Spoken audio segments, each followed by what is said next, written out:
귀한 자리에 발표의 기회를 주셔서 감사드립니다. 그런데 좀 모니터도 잘 안 보이고 조금 좀 발표 환경은 좀 그렇게 썩 좋지는 않은 것 같습니다. 잘 나오는지 모르겠는데 한번 그 짤막한 시간이지만 오늘 주제에 대하여 한번 말씀을 드려보도록 하겠습니다. 저는 한동대학교 국제어문학부에서 강의하고 있는 마민호 교수입니다.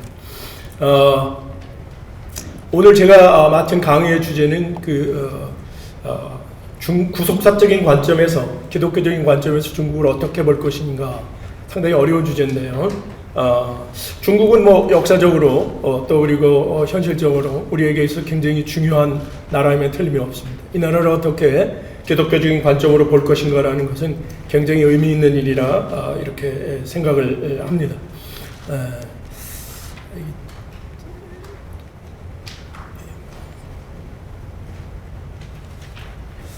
네. 그런데 이제 이렇게 중요하고 우리하고 관련이 많은 것 같은 중국에 대하여 우리가 기본적으로 너무 많은 오해들을 하고 있는 거 아닌가라는 생각을 합니다. 첫 번째로 이제 중국이라는 말에 대해 우리가 오해하고 있는데요. 쉽게 이야기하면 21세기가 도래하기 이전에 아시아 대륙에 중국이라는 국호를 가진 나라는 없었습니다. 세종대왕께서 훈민정음을 만드실 때 나란 말씀이 중국과 달라 이렇게 말씀하셨지만은 그때 아시아 대륙에는 명나라가 있었고 그 이후에는 청나라, 그 이전에는 원나라, 제나라, 수나라, 당나라가 있었지 중국이라는 나라가 존재하지는 않았습니다. 다른 말로 얘기하면 중국이라는 단어는 중화 사상을 대표하는 세상의 중심이라는 하나의 보통명사로 이렇게 이해하시면 맞습니다. 우리가 중국이라는 말을 쓸 때는 이런 이야기들을 인정해 주는 것하고 연관이 되어 있다는 것입니다. 그런 관점에서 실제 중국이라는 국호를 가진 나라가 중국에 생긴 것은 1912년에 손문에 의하여 신해혁명에 의하여 중화민국, 지금의 대만이 만들어졌을 때 그 네자를 줄여서 중국이라는 나라가 하나 생긴 거고요. 그 다음에 1949년에 모택동이 공산의 혁명을 통하여 중화인민공화국이라는 나라를 만들었을 때 7자를 줄여서 이제 뭐냐면 중국이라는 두 개의 나라가 존재하는 것이다. 두 번째 이제 오해 중에 또 하나는 뭐냐면 우리가 생각하는 중국을 마르크스주의에 입각한 전통적인 그러한 사회주의 국가라고 이해하고 있는데 사실은 엄청난 변형이 일어난 나라다라는 겁니다. 소련에 들어갈 때는 마르크스주의가 레닌에 의하여 변형됐고 중국에 들어올 때는 모택동에 의하여 변형이 됐고 북한에 들어갈 때는 김일성에 의해 변형된 겁니다. 이 이야기는 무슨 말씀을 드리려고 하는 거냐면 중국을 사회주의로만 보면 우리가 큰 오해를 하게 된다는 거예요. 그래서 중국은 이데올로기적으로 얼마든지 자기의 모양을 바꿀 수 있는 나라라는 거예요. 그래서 중국식 사회주의라는 말도 나오는 거고 중국식 자본주의라는 말도 나온다 이 말입니다. 앞으로 중국이라는 나라의 변형에 대해서는 제한이 없다라고 생각하면 됩니다. 공산당의 집권 능력과 집권과 관련되어 있는 얼마든지의 변형이 가능하다는 걸 먼저 좀 이해해야 된다는 거 하나 말씀드리고요. 그 다음에 이제 중국 종교에 대한 오해는 말이죠. 우리가 중국을 생각하면 종교의 자유가 없다라고 이렇게 생각하는데 그렇지는 않습니다. 헌법적으로 중국도 종교 신앙의 자유는 분명히 존재하고 있고요. 다만 종교 활동의 자유가 엄격하게 제한되어 있어서 우리가 이제 그렇게 느끼는 건데요. 어쨌든 이러한 중국의 종교에 대한 것들도 우리가 오해를 하고 있다. 그래서 오늘은요, 제가 기독교적인 관점으로 중국을 바라보면서 이러한 오해들이 조금은 불식되고 중국에 대한 바른 이해의 시간이 되는 그런 기회가 됐으면 좋겠다. 이렇게 기대하고 있습니다. 예. 잘 아시는 것처럼 중국이라는 나라는 과거에 엄청난 문명 국가였습니다. 그러나 이제 제국주의의 동양 침탈의 이 과정에서 중국이라는 나라가 반식민지 형태의 국가로다 아주 전락하게 되죠. 그래서 굉장히 어려움을 겪습니다. 근데 1949년에 모택동에 의하여 공산혁명을 성공하면서 새로운 중국을 건설하고 국토를 다시 한번 통일하게 됩니다. 그리고 이제 그러나 이제 그 통일해 놓고 국가가 발전하는 건 아니었죠. 정치적으로는 민주화가 됐는지 평등주의가 됐는지 모르지만 경제적으로는 여러 가지 어려움을 겪고 있었습니다. 그래서 1978년에 등소평에 의하여 개혁개방이 일어나면서부터 엄청난 규모의 경제 성장이 일어나게 됩니다.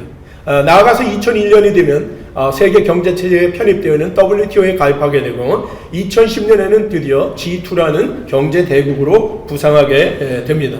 그래서 중국은 정치, 경제, 군사, 외교적으로 아주 국제사회에 엄청난 영향력을 미치고 있습니다.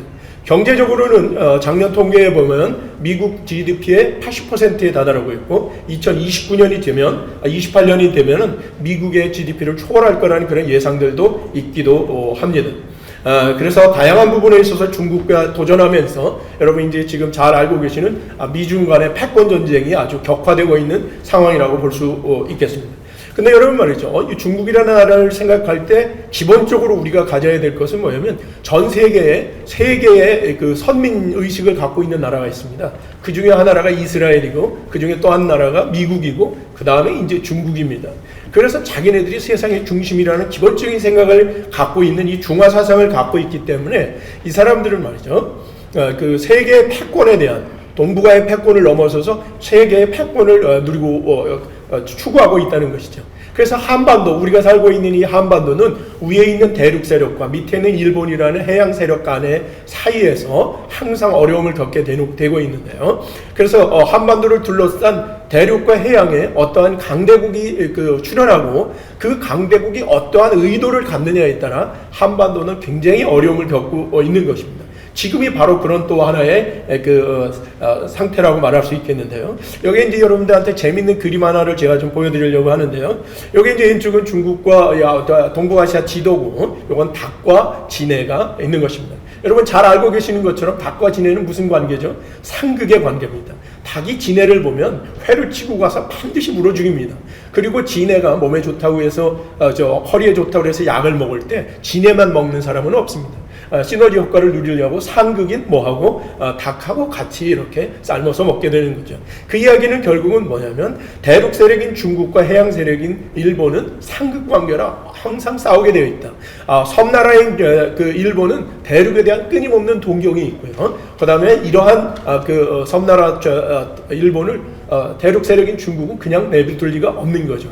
그 사이에 끼어있는 불의와 같은 한국, 사다리와 같은 한국은 한반도는 늘 이 두 세력 가운데에서 고래싸움에 새우등지는 것과 같은 어려움을 겪고 있다는 것이죠.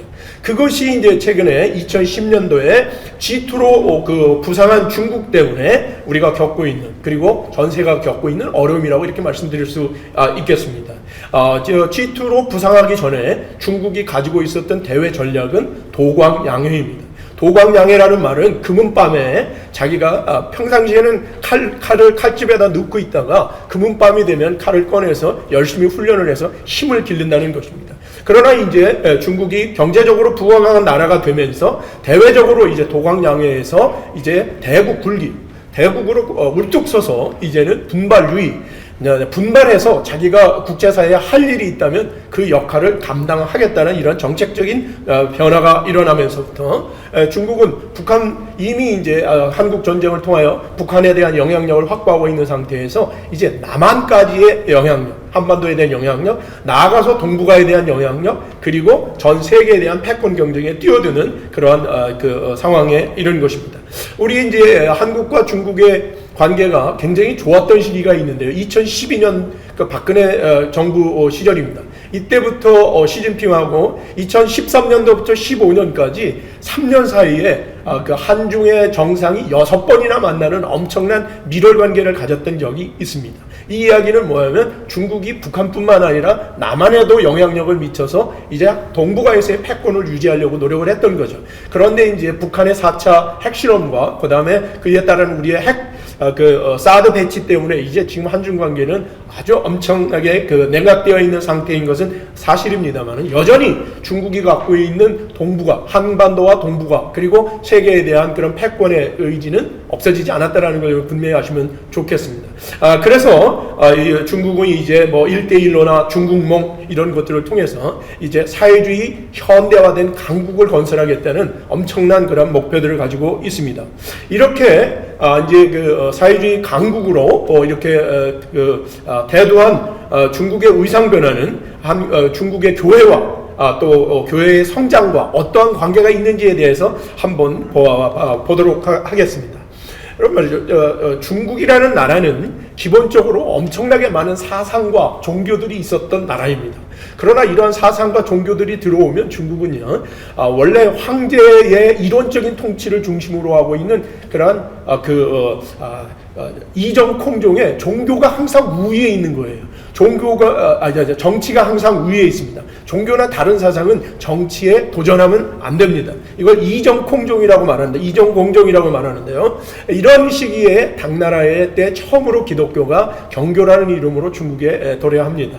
그러나 이거는 황실의 필요 때문에 이렇게 진행이 된 거고요. 그 다음에 이제 개화기에 본격적으로 기독교가 들어오게 되는데, 제국주의의 중국 침탈에 선교사들이 일부 이렇게 협력했다는 이유로 중국 사람들은 기독교에 대한 반감이 굉장히 많은 상태로 있습니다. 여기에다가 이제 1949년에 공산혁명에 중국이 사회주의화되면서 이러한 전통적인 이정콩종의 통제와 그 다음에 이제 사회주의 종교관이 만나면서 중국의 기독교가 자리 잡게 되는데요. 사회주의의 종교관은 종교를 아편이라고 생각하지만, 그러나 종교라는 것을 인간이 가지고 있는 의식 형태에 왜곡된 의식 형태가 반영된 거라고 생각해서 인간이 문명화되고 개화되면 종교는 스스로 사라진다는 종교 소멸론의 관점에 서 있습니다. 그래서 서 있고요. 그 다음에 이제 또 하나는 통일전선이래. 똑같이 통일전선은 뭐냐면 자기네들이 필요할 때는 그것과 함께 연합을 하고, 그러니까 필요가 없을 때는 버릴 수 있다라는 그러한 전략입니다. 그래서 종교가 자신들에게 유리할 때는 종교와 연합합니다. 그리고 종교가 이제 자기한테 별로 도움이 안 된다고 판단할 때는 강경 정책을 통해 가지고 종교를 탄압하게 되는 것이죠. 또 한 가지 중국이 갖고 있는 삼자 원리어야 삼자 애국운동이라는 걸 통해서 해외 교회하고의 관계에 대하여 상당히 견제하는 이러한 입장들을 갖습니다. 그러나 이제 여기서 재미있는 것은 뭐냐면, 중국이 어떠한 그러한 종교에 대한 사회주의적인 통제나 사회주의적인 그러한 관념을 가지고 있을지라도 하나님께서는 중국의 이런 것들을 통하여 중국 교회의 부흥을 이루어 오셨다는 게 굉장히 중요한 내용입니다. 예를 들면 모택동이가 해안선 쪽에 있었던 공장들만 갖고는 안 되기 때문에 내륙으로다가 공장을 짓기 위하여 거기에 도로를 많이 닦았습니다. 그런데 이 정책은 완전히 실패했습니다.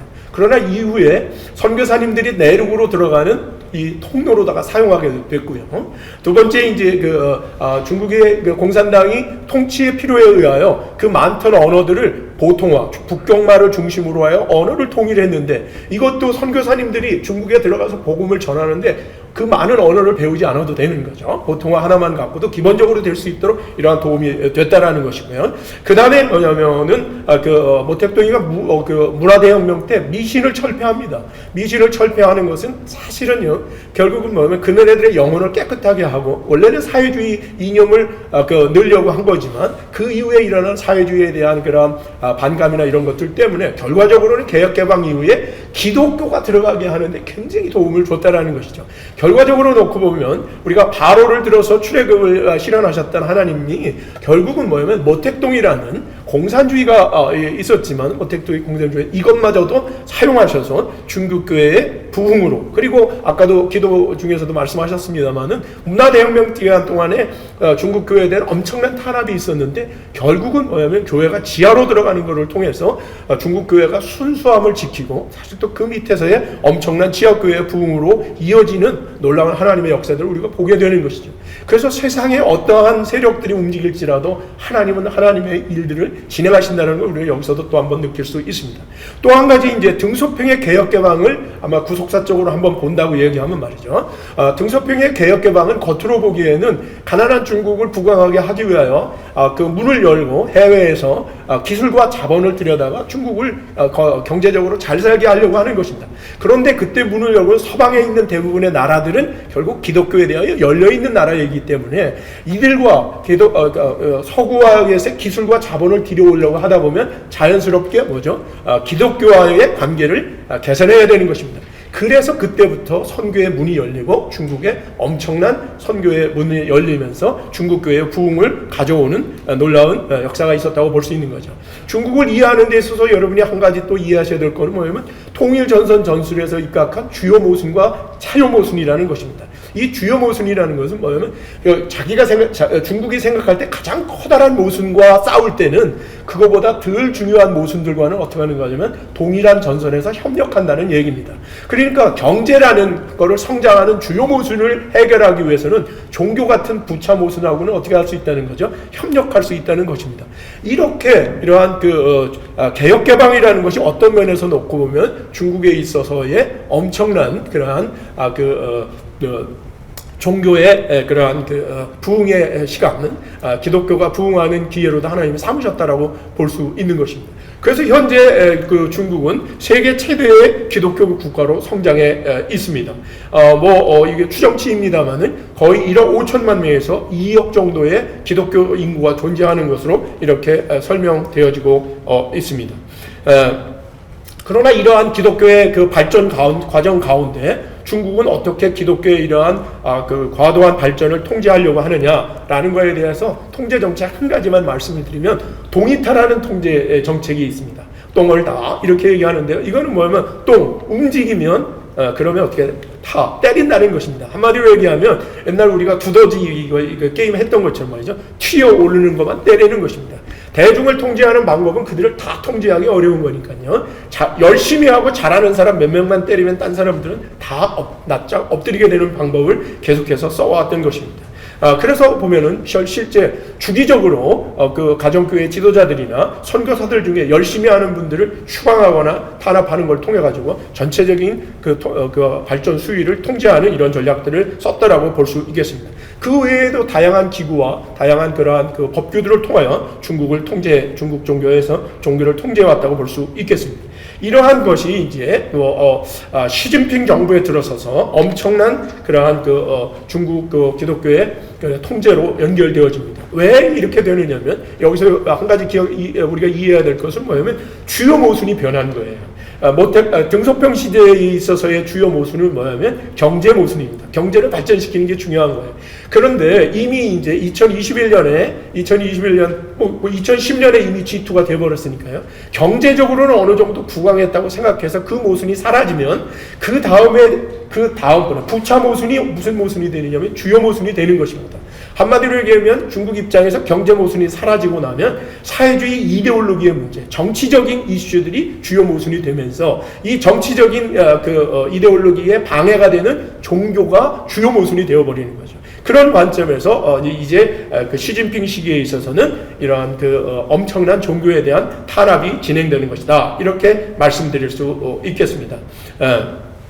그래서 이렇게 경제를 성장하려고 기독교나 서구 세력하고 이렇게 연결을 시켰더니 이 시장 경제의 영향으로 이러한 종교적인 불순한 종교가 들어와서 사회주의 이념을 오염시키고 있다. 이렇게 기본적으로 판단하는 것입니다. 이런 것들을 그 중에 이제 중요한 거는 뭐냐면 일교 독대 다른 거하고 틀리게 기독교만 엄청나게 발전했다는 거예요. 이 기독교를 탄압하는 것이 굉장히 중국에 있어서의 기독교의 사회를 안정화시키고 정권을 유지하는데 굉장히 중요하다고 시진핑은 보는 것이죠. 그래서 이제 이런 엄청난 탄압이 되는 것이다. 그래서 시진핑이 추진하고 있는 것이 종교의 중국화입니다. 종교의 중국화입니다. 종교의 중국화라는 것은 우리가 이제 종교사회학적으로 이야기하는 본색화, 종교가 한 나라에 들어가면 그 나라의 상황에 맞게끔 이렇게 적용하는 그런 토착화의 개념하고는 넘어서는 이거는 정치화를 이야기하는 것입니다. 종교가 사회주의화되어야 된다. 정치적인 색깔을 띄어야 된다. 그리고 공산당의 통제를 받아야 된다. 공산당의 통치 이념과 종교가 부합해야 된다라고 하는 이러한 정치적인 공작인 것입니다. 그래서 기독교에 대해서도 기독교 중국화 5개년 계획을 세워서 기독교의 닥트린이나 기독교의 여러 가지 규범들을 변화시키는 아주 정치적인 탄압들이 굉장히 심해지고 있고요. 신학 사상에 있어서의 중국화를 추진하고 심지어 성경을 재번역해서 중국이 가지고 있는 과거의 이러한 공자 사상이나 이런 것들과 연결시켜서 새로운 그러한 성경을 만들어내겠다는 이런 그런 소문들까지도 들리고 있는 것이죠. 그래서 이러한 기독교의 중국화에 가장 걸림돌이 되고 있는 이러한 가정교회에 대하여 대대적인 통제와 그러한 탄압이 진행되고 있는 것입니다.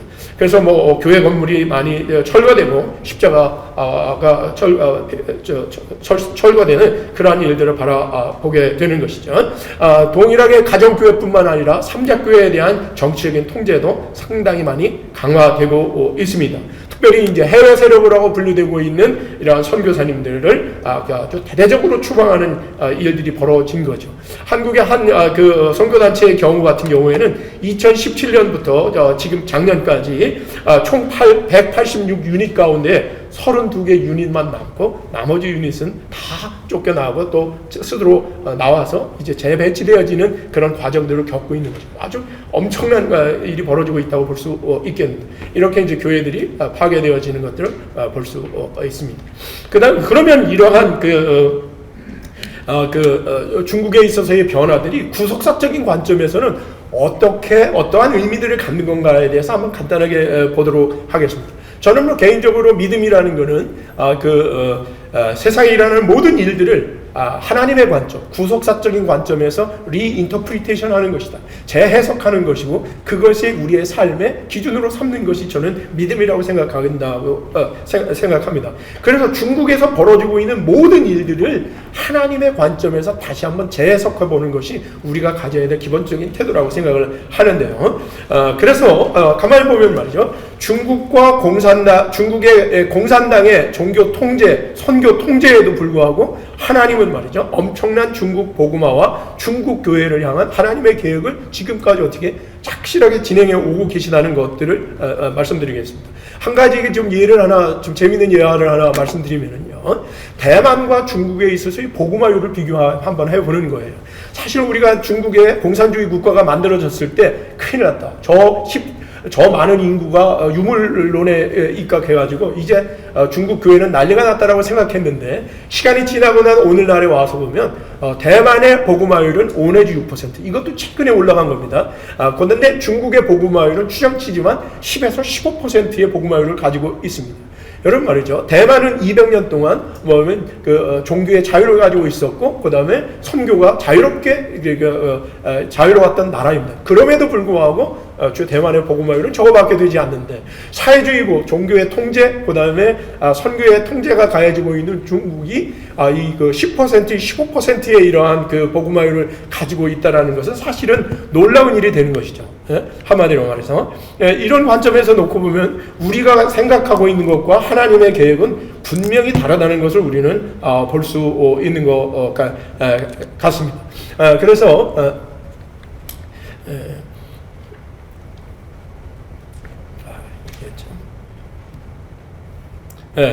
그래서 이러한 복음화율 같은 것들을 보면서 결국은 뭐냐면 중국의 종교적인 박해와 선교적인 통제가 있을지라도 하나님은 하나님의 일을 이루어 가신다는 것에 대한 우리가 확신을 갖는 게 중요할 것 같습니다.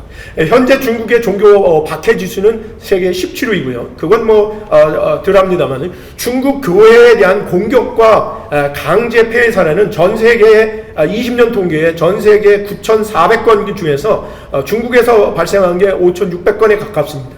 세계 단연 1위입니다. 이럼에도 불구하고 중국은 세계 최대의 기독교국가로 만들어진 것이고요. 그 다음에 중국의 가정교회와 가정교회 지도자들은 이제 선교 중국의 귀중한 자원들로 현재 준비되고 있다는 것을 말씀드릴 수 있겠습니다.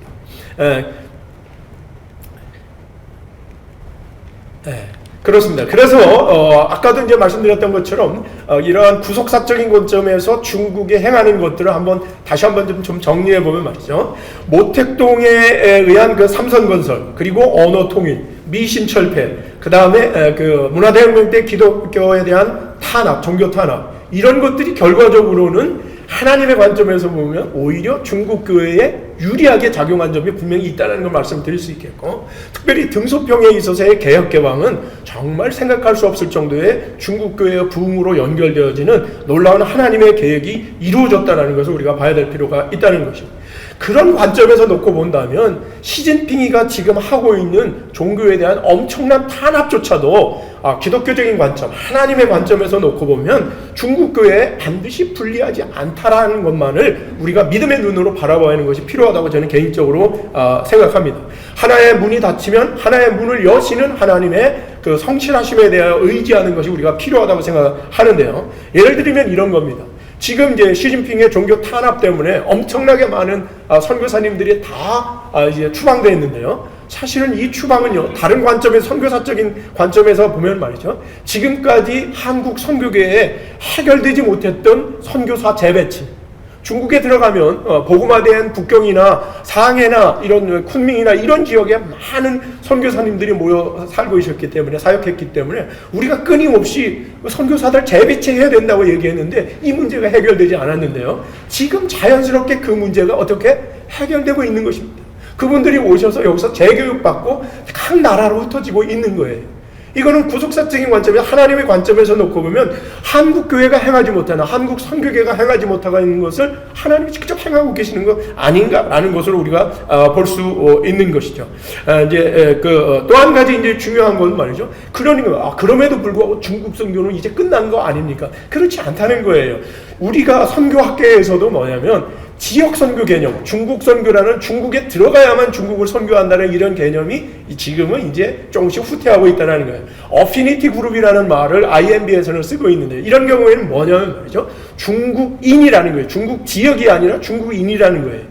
여러분, 중국인은 지금 중국에만 있습니까? 아닙니다. 전 세계 어디에도 수없이 많은 중국인들이 흩어져 있단 말이죠.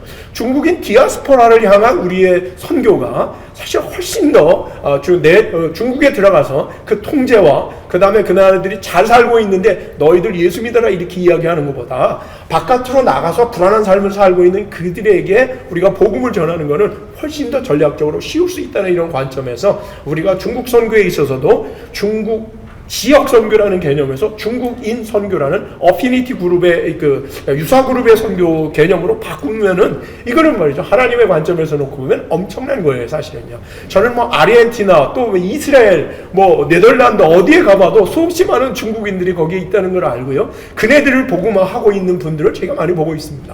그런 관점에서 볼 수 있고요. 또 하나 이제 중요한 거는 중국 내에 우리가 이제 중국을 아까 원 목사님도 말씀하셨습니다만 우리가 중국과의 중국 교회하고의 관계에 있어서 끊임없이 중국 교회하고의 어느 부분에 있어서 협력을 할 것인가라는 거에 대해서 우리가 생각을 해야 됩니다. 그래서 중국에 이미 부흥해 있고 저렇게 커져 있는 중국 교회가 스스로 해야 될 일과 그리고 해외 교회인 한국 교회나 다른 외국 교회들이 해야 될 일의 역할을 이제는 전략적으로 한번 고려해 볼 필요가 있다는 것입니다. 중국 교회는 전도 및 교회 개척에 충실하면 좋을 것 같고요. 해외 교회는 우리 같은 경우에는 신학 교육이라든지 이제 선교 중국을 향한 중국 교회들을 선교적으로 훈련하는 것, 그 외에 특수 사역 같은 것들을 우리가 감당해야 되지, 언제까지나 복음 거기에서 전도하고 하는 이런 것들로 좀 이런 역할의 그 변화가 좀 필요하다 이렇게 볼 수 있겠습니다. 또 한 가지, 중국에 들어가지 못하면 사실은 이제 우리가 이제 언택트 시대 아닙니까? 코로나19로 인해서. 그러나 언택트와 함께 따라붙는 말이 뭐냐면 디텍트입니다. 우리가 이제 학교에서도 강의하면서 꼭 오프라인으로 만나는 게 깊은 컨택이 일어나는 게 아니라 온라인으로도 아주 깊은 컨택이 일어나고 있다는 걸 우리가 조금씩 찾아가고 있거든요. 그 다음에 이제 하이테크, 하이터치입니다. 그래서 우리가 교회나 선교에서 이러한 하이테크들을 잘 활용한다고 얘기하면 효과적인 그런 선교들이 일어날 수 있다고 보는 것이죠.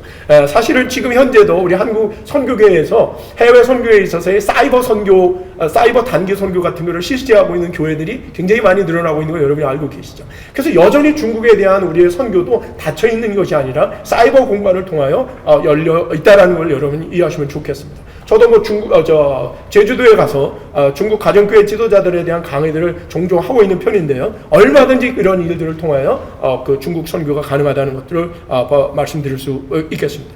그래서 결과적으로는 뭐냐면 중국 정부가 시진핑이가 독재 정권을 그리고 뭐 올림픽을 통하여 어떠한 일들을 감당할지라도 우리가 구속사적인 관점에서 중국의 역사하고 계시는 하나님의 뜻들을 잘만 본다고 이야기하면 우리에게 엄청난 하나의 문을 닫으시면 새로운 문을 여시는 하나님의 그러한 전략적인 계획들을 우리가 바라보는 것이 훨씬 더 중요하다고 보는 것이죠.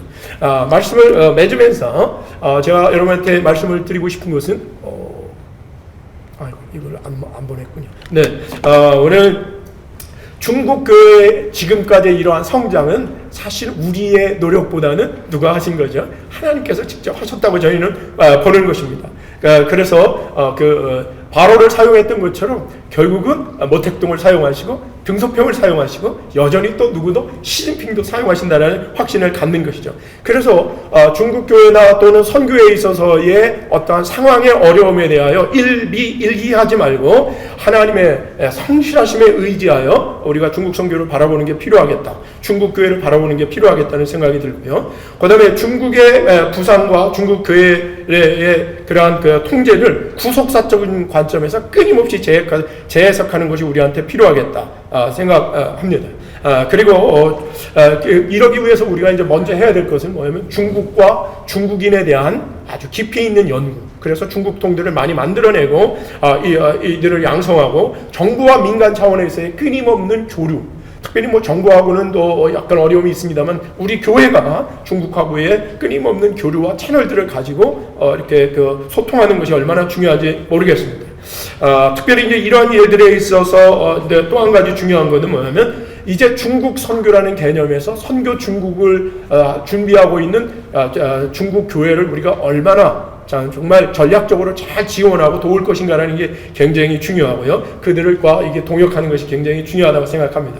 또 한 가지는 뭐냐면 이제 우리는 그래도 중국에 대한 이런 관심을 갖고 있는데 다음 세대, MZ세대 같은 경우가 중국에 대한 선교적인 부담을 얼마나 갖고 있는지 모르겠습니다. 그러나 사실 알고 보면 우리는 이데올로기적인 어떤 거부감이 있지만 그 학생들은 문화적인 그러한 교류나 이런 부분에서 열려 있기 때문에 MZ 세대들을 우리가 어떻게 동원할 것인가에 대한 끊임없는 고민들을 해야 된다 이렇게 생각하고요. 마지막으로 뜻을 이루시는 어떠한 상황에도 뜻을 이루시는 하나님을 기대하면서 기대와 소망하는 마음으로 중국을 위하여 기도하고 기대해야 한다 이렇게 생각합니다. 여러분 중국이라는 나라가 어떤 상황으로 걸어가더라도 핍박 속에서 2억에 가까운 우리의 크리스찬들이 눈물 가운데 하나님 안에 예배하기를 원하는 그런 아름다운 그런 사람들이 있다는 사실을 생각하시고 정치적으로나 외교적으로 여러 가지 어려움이 있을지라도 중국 교회를 향한 하나님의 마음을 가지고 함께 기도하며 동역하는 저와 여러분이 되길 기대하겠습니다. 이상으로 발제 마치겠습니다. 감사합니다.